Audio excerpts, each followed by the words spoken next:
We enjoy works of fiction all the time. When we read novels, watch films, look at paintings, listen to songs, admire sculptures, enjoy comic books. But what makes them all fictions? One thing is that each presents us with a fictional world into which we immerse ourselves. But then, what are fictional worlds, and where do they come from? Well, the philosopher Kendall Walton thinks that to answer that question, we must first look at children's games of make-believe. A child pushes a toy car sideways, making a skidding noise with her mouth and smashing it into a cereal box. The toy car and cereal box are what Walton calls props. Props are things in the real world that make things true in a fictional world, make things fictional. You see, a toy car isn't really a car, it's just a toy, but it becomes a car in the make-believe world of the child's game. Fictionally, it's a car. The toy car does this according to what Walton calls a principle of generation. These principles of generation tell you what is true in the fictional world, given what is true in the real world. The props have a key role in this. These principles can be explicit, as when the child declares, "Let's pretend cereal boxes are walls." They can also be implicit.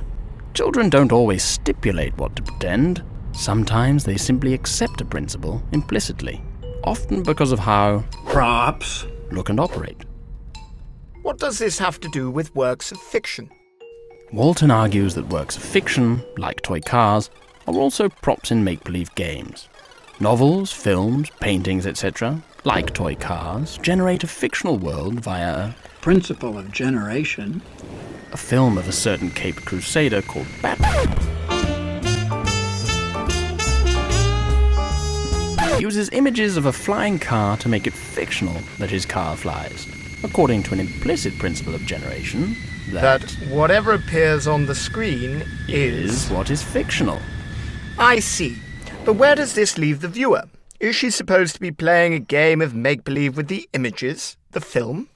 The way to understand the viewer's involvement is this. Just as words, actors, and images of flying cars can be props, so a person's emotions, moods, and other mental states can act as props. When a child pretends to be in a car, she may feel fear or exhilaration relating to the make-believe. These feelings, props, make it fictional according to the game the child plays that she is afraid, exhilarated, or whatever. So I think I get it.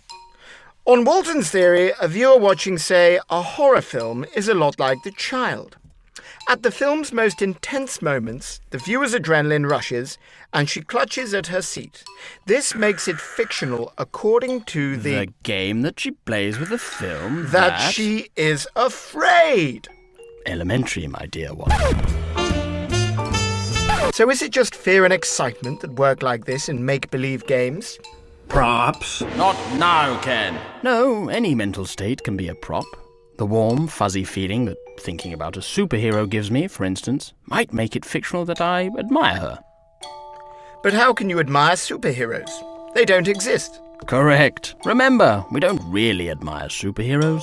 We merely pretend to, like the child. Admiring fictional superheroes doesn't require their existence any more than playing toy cars requires real cars. It's all make-believe. But then, are you saying that we're also... Afraid so, old chap. Bugger.